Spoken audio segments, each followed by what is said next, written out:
Hello again. Now, on this video, I'm going to talk about a subject that's certainly something that's played a big part in my own anxiety experience. I want to talk about hyperventilation, or overbreathing. Now, I want to dedicate this video to a friend of mine called Dottie, who's been through a particularly hard time of it recently with anxiety, and through what we've discussed between ourselves, it's very clear that Dottie has been suffering the severest effects of hyperventilation, because it was very similar to what I used to experience some years ago. So I want to talk about how hyperventilation affects anxiety, indeed how it becomes a part of anxiety, and also about some of the techniques I've used myself to deal with it. Now, hyperventilation means that you're breathing too much for your body's needs. You're breathing in too much oxygen and you're breathing out too much carbon dioxide. And it's the loss of carbon dioxide that causes the problem, basically. Your body reacts in particular ways when carbon dioxide starts to drop. And these effects can be very startling and very frightening if you're not sure what is actually happening. Now, my first experience of hyperventilation was a long time ago. It goes back to the days that I talked about in my earlier videos. When I was 18, at the time when I was frightened of the problem I seemed to be having with my breathing, I can remember that I overcompensated it at the time by breathing very, very fast indeed. And that produced some very strange effects. It's well known in the literature that this can happen, but if you're not familiar with these strange symptoms, then it can be very frightening indeed. Now, what used to happen with me is, apart from every part of me sort of going pins and needles and tingling, I found that my fingers and my wrists used to kind of flex involuntarily like that. They used to sort of curl up. And I didn't understand it at the time, and it was particularly upsetting because I thought something terrible was happening. And it's called a tetanic contraction. It just means that the muscles, because of very low carbon dioxide, are actually contracting, and that is one of the sets of muscles that are affected particularly. So that's one effect. Now, there are so many, if you look at hyperventilation, you'll see there are many, many different symptoms, and they bear very many similarities to anxiety itself. In fact, through my own research into the subject, it seems that hyperventilation alone can be just the cause of a number of things. Specifically, it can be the cause of panic attacks. And I can attest to that myself, because that's certainly how it seemed to happen with me the first time I had panic attacks. Now, breathing too fast, apart from the fact it washes out too much carbon dioxide and has all these muscular effects, it also affects the supply of oxygen to your brain, and that's why, one of the reasons why you get lightheaded, very dizzy, and that's certainly something I experience these days, in keeping with my particular issue I have with dizziness at the moment. Now, I spent quite a number of years where hyperventilation used to really seriously affect me on a regular basis. Now, it began because as I've talked about elsewhere, I used to get these endless headaches, really severe headaches, and my reaction to that was always to breathe too fast. Now, what used to happen, I used to start the day with a headache, wake up with one, and then things used to go downhill after that. I used to start breathing faster and faster, and it used to build up into what I can only describe as a state of terror. It was in some ways similar to panic in that it was very intense fear, but it was different from panic. Panic tends to come as a sudden flash, a sudden release of adrenaline into your bloodstream, whereas this was a slow but steady build-up. Not necessarily slow, it used to be quite rapid sometimes, but it was something that used to go on an entire day, and it used to go on into the night as well. And it used to affect me in such terrible ways, because I used to feel just kind of totally terrified, and I couldn't think of a single thing to do about it. I couldn't figure out what I needed to do to bring this under control. Now, I was aware that my breathing was much too rapid. I was, basically panting, like this all the time. But I used to feel so dreadful that I felt powerless to affect it. And of course, this was happening at the same time as I had all this intense pain from these headaches. So, in many days were kind of lost to this. I used to spend the day just unable to do anything really. I used to just pace up and down. I used to find myself crying a lot, just in desperation, trying to think of some way to relieve all this fear. This is what it was like. It was like this intense, prolonged fear, just terror. It was very difficult to describe. It was like I was dying. It felt that bad. And many's the time in the midst of one of these sessions, I really wished I was dead, because I used to think, please just make it stop, just make it end. And I tried all kinds of things to relieve the headaches and to stop myself getting into this state. But eventually I was able to, through my own investigations, finally discovered that everything I was feeling on those occasions was entirely due to hyperventilation. All the symptoms I got were just that, and even though I knew it was that, I couldn't stop doing it.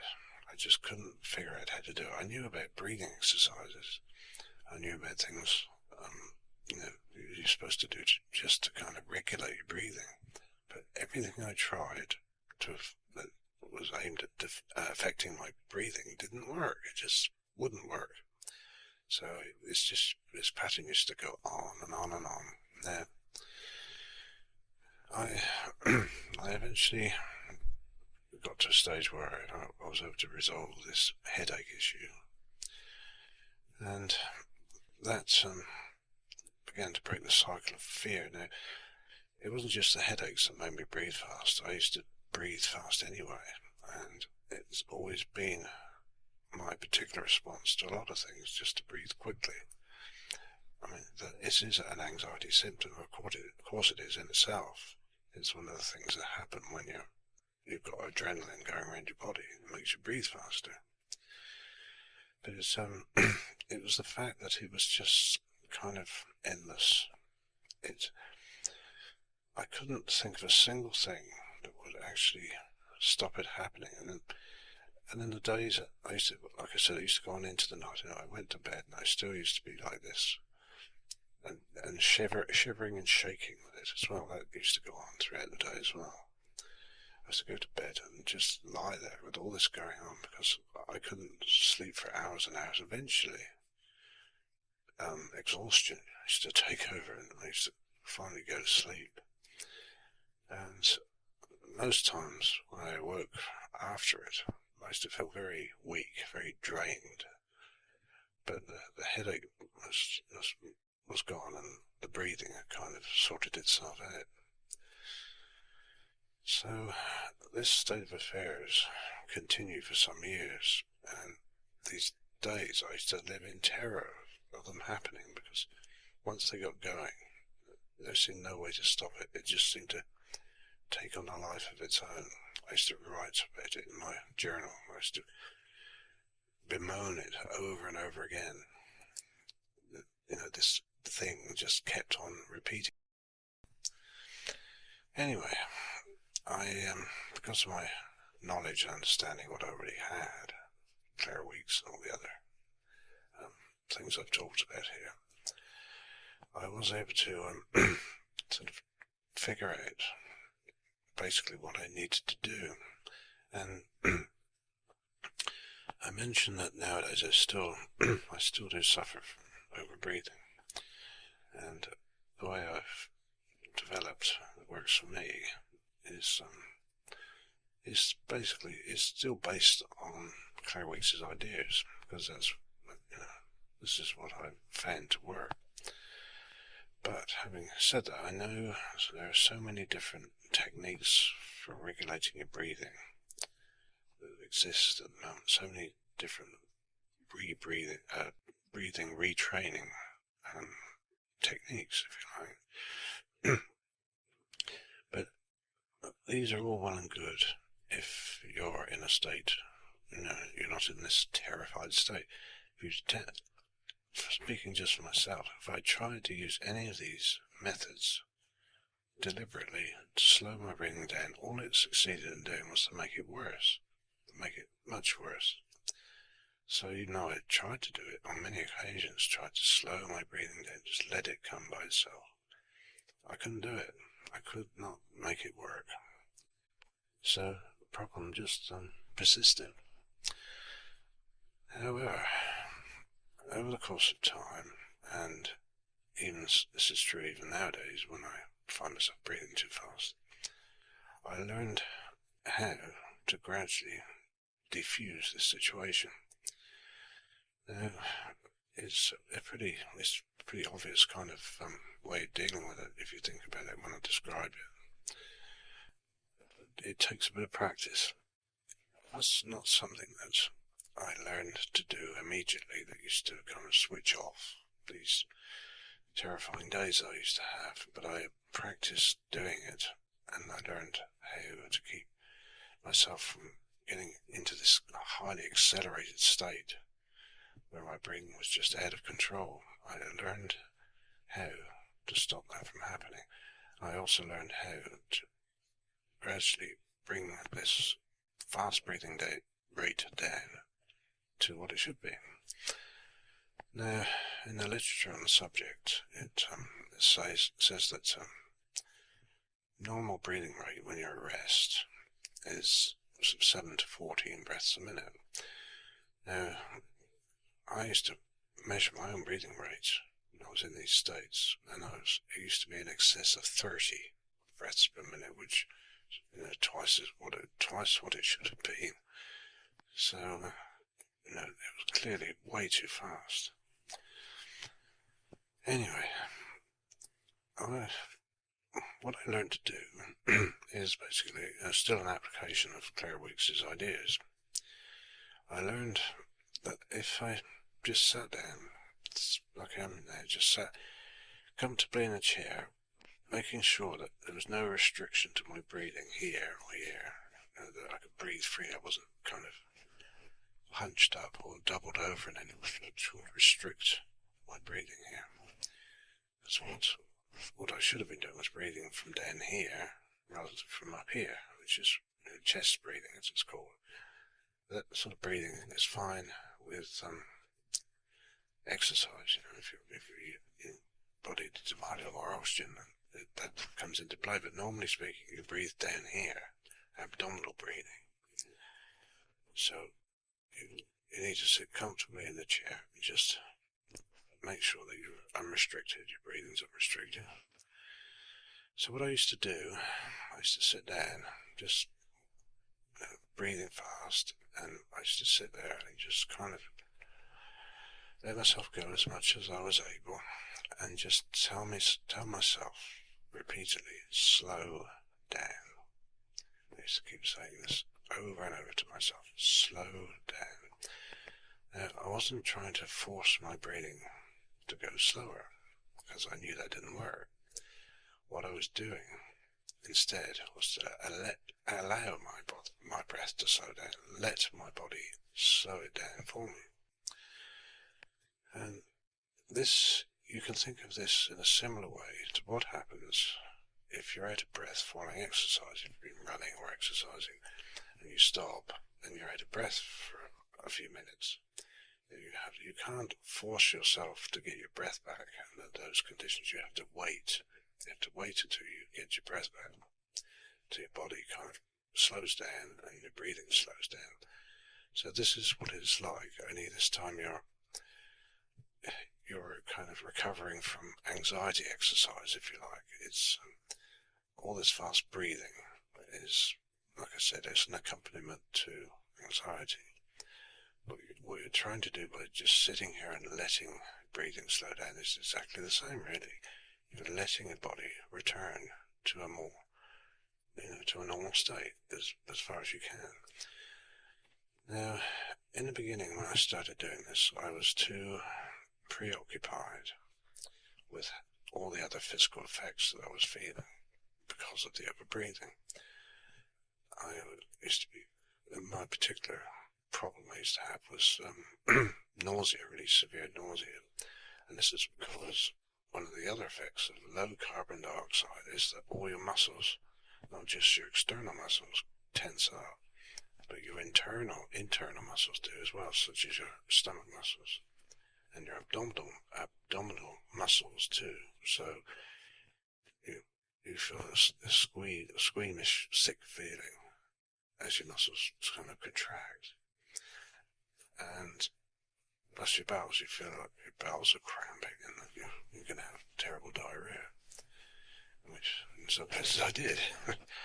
So this is the problem I found to start with, is that I was very, very aware of all the other things that were going on, frightened by them, frightened that letting go, as I was attempting to do, was actually going to make things worse. It's exactly the same, really, as practicing what Claire Weeks used to advise, accepting your physical symptoms.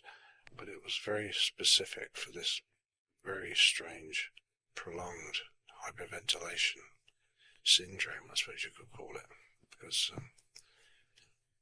it was very specific to that cause. It wasn't just anxiety in the normal sense of the word. It was this feeling was brought on by your body's reaction to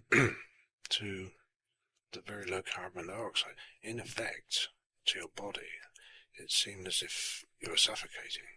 That's kind of the way it reacted, in that not only do all your muscles tense, but what also happens is low carbon dioxide triggers your sympathetic nervous system to overreact, which, as you know, that causes adrenaline to be pumped into your bloodstream. So you end up in this state of abject terror. So in the early days of me trying this, I used to be sitting there and just trying to allow my breathing to slow down, but at the same time there was also my very sick stomach that was trembling as well, terrible trembling. It used to go on and on all day. Plus, as often was the case, the headache, the very intense headache. And it took me quite a few times of doing this to finally realize that by just letting things slow down by themselves, letting me get my own breath back, as if I'd been exercising, all the feelings associated with the low carbon dioxide gradually used to go away. Now, it didn't happen immediately. It used to take quite some minutes of doing this, to let the actual imbalance be rectified. So the balance between the two gases in your bloodstream starts to be equalized, so that there's not an excess of one over the other. And I used to find that a very effective way of dealing with this problem. Even today, occasionally I find myself breathing too fast for various reasons. I'm not necessarily aware of it sometimes, but I feel the effects of it. I don't normally get as bad as I did in those days. I don't get day-long sessions of this because I know how to diffuse it now. I know that I described and just let my breathing calm itself down. Usually now it takes me sort of 5, 10, 15 minutes sometimes just to relax my breathing enough to take away these over-breathing effects. And I've also, I've used this too with, if I've ever felt, to deal with the effects of panic. And I can describe another incident I had recently which kind of illustrates that. So it is, like I said, it's really Claire Weeks' technique in action for a specific thing. Is letting things happen. It's letting breathing sort itself out, which is what it will do if you give it a chance. But you're not giving it a chance, you keep on and on and on. Breathe, breathe, breathe, faster and faster, which is what I used to do. I should stress that this is not something that you can necessarily get to work instantly. You have to keep at it, keep doing it, keep practicing it. Just as you have to do that with all the other techniques. And I know from my conversations with Dottie that she finds that these sessions come on so quickly, very, very quickly, and the effects are so intense. The anxiety is just unbelievable. And it's accompanied by all these awful symptoms, like heaving and gagging, shaking, and all the things I used to get. I used to get these very prolonged feelings. But this is how I learned to deal with it, and it's a question of just repeated practice. Now there is another technique which is, old-fashioned, if you like, technique of dealing with overbreathing, which is the paper bag technique. And for some odd reason nowadays it's not considered to be a good option for dealing with hyperventilation, which I don't really understand why it's thought of like that. It has been something I've used. I particularly used to use it in my when panic came back to my life 12 years ago. And I used to do it in a very specific way. I didn't used to sort of clasp a bag over my face for ages and ages. I used to do it in a very particular way. I used to do it like this. I used to take the bag, make sure it was a big enough bag so you can get a proper breath in and out, not a little tiny one. And clasp it over my nose and my mouth and just breathe, perhaps, if you're breathing fast, half a dozen times. Then take the bag away, perhaps up to half a minute. It's not critical, the timing of this. It's how you feel in yourself that kind of dictates it. And after that short break, you put the bag back over your face as you have done. Breathe again for 5, 6 times. Just slowly, very slowly, causing the carbon dioxide to be restored to your bloodstream. Because you're rebreathing the carbon dioxide that you're breathing out. So when you breathe in from the bag, you're breathing it back in again. And this starts to put right the balance between oxygen and carbon dioxide.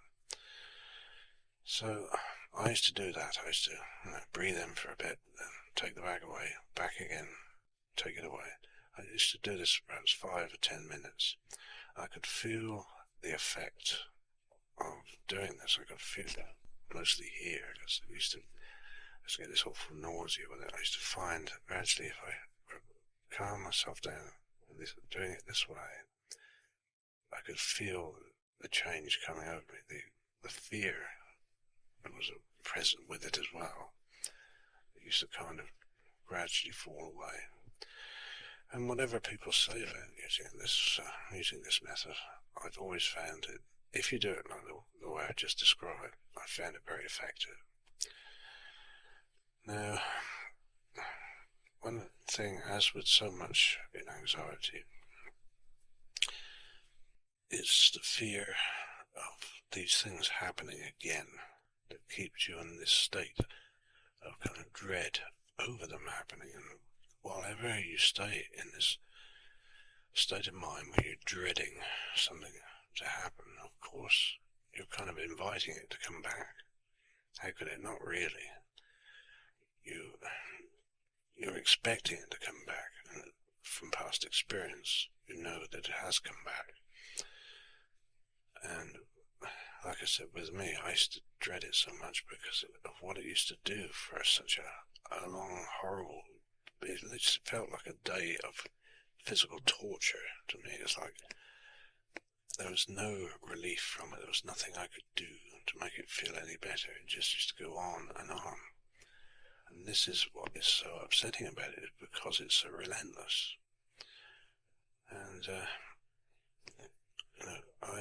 once I fully understood all these weird effects from hyperventilation, fully understood what I was doing, then I could, that's how I worked out what I needed to do.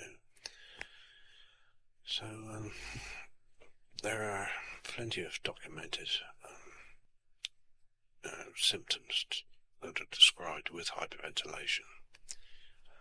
It's easy enough to find out what they are, such as not just the lightheadedness, it's the effects it has on you, making you feel tired, because something else strange happens when carbon dioxide drops to very low levels in your body. It actually causes whatever oxygen is in your blood that you're breathing in by your lungs, it causes it to be kind of stuck to the blood cells that circulate in your blood to carry oxygen around your body, which means that your body is kind of being deprived of oxygen as well. It's an effect called the Bohr effect, B-O-H-R, Bohr effect.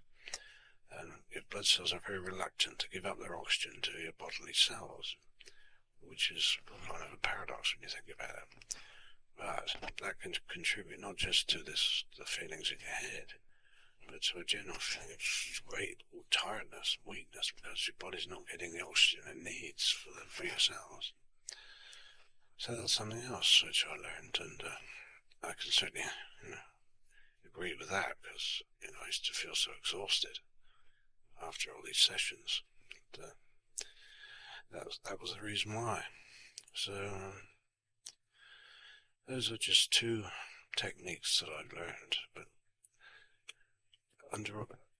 overall, with all these things, it's just having the right attitude.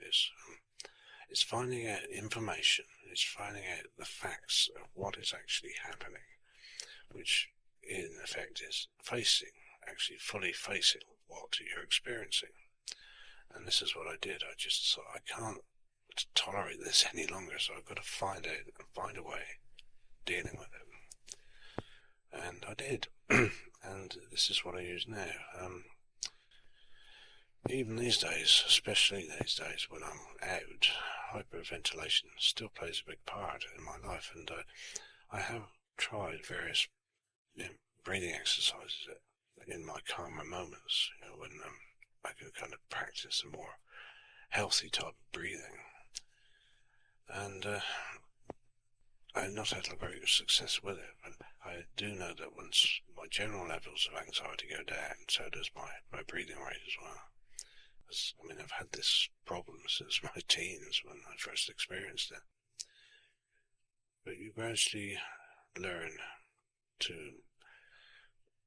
take a different approach, take a different attitude to all these things. And I'm not trying to sound glib, because I know just how severe this kind of terror that you feel is, because I suffered so many days of it. But at the same time, apart from realizing the effect was caused by hyperventilation primarily, I realized that I was doing this to myself. It wasn't my body keep on making me breathe fast by itself. It was me reacting in fear to the fast breathing, so the cycle continued, just as it does with all the other anxiety symptoms. The more you try it and stop it, the more you try and control it and fight it, the longer it goes on. Whereas if you let your body sort itself out in that respect, it does. It simply does, but you have to give it a chance. So that just wanted to do this for Dottie, so this makes sense to you, Dottie, because I do understand just how awful this experience can be, and this is not something I've really come across in any of the literature on the subject, not something that is specifically related to breathing too fast. So there you are. Something that can be tried out, something that can be practiced. It certainly needs practice. But what I tried to do when I started these techniques was to not set my expectations too high. It was just something to kind of experiment with. So that's what I did. I gradually mastered it and got the hang of it. Anyway, I think that'll do for this recording, and I hope the sound quality is good. I'm having to use a rather ancient microphone because my other one's not operational at the moment. But I wanted to do this for Dottie because, like I said, she's had a really tough time of it lately. Something for you to watch and listen to, Dottie, when you feel the need. Anyway, until next time, thank you for watching. Bye for now.